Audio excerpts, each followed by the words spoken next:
पिशावर के Hyderabad medical complex में जन्म लेने वाली सर जुड़ी बच्चियों की उम्र 3 माह 10 दिन हो गई है। बढ़ती अफजाइश से दोनों बच्चियों की सेहत पर भी असर पड़ने लगा। इन बच्चियों को पालना एक माँ के लिए किसी आजमाइश से कम नहीं। एक बच्ची सोए तो दूसरी उठकर खेले। सर जुड़ी बच्चियों को उठाने के लिए एक नहीं बल्कि 3 बंदों की जरूरत पड़ती है। बच्ची छोटी थी, हिलती नहीं थी। अभी जो है जब एक सुई हुई है, दूसरा हिलती है, वो दूसरी भी उसको जगाती है, उसको भी तकलीफ होती है, हमारे बस से भी बाहर है।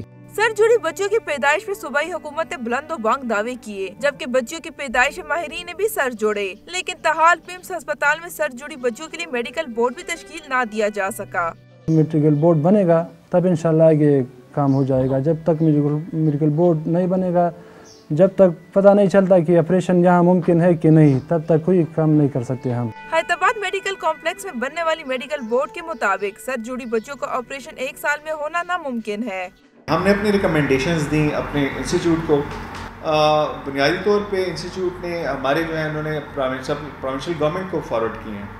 तो अब हम इंतज़ार कर रहे हैं कि प्रोविंशियल गवर्नमेंट अपने रिस्पांस में इनके फैसिलिटेशन के लिए जो प्रोसेस अडॉप्ट करती हैं उसको हम फिर फॉलो करेंगे। बच्चों के एहले खाना ने हुकूमत से मुतालबा किया है कि सर जुड़ी बच्चों का जल्द से जल्द इलाज किया जाए। कैमरामैन काशान अरशद के साथ हिरा शॉ, डॉन न्यूज़, पिशावर।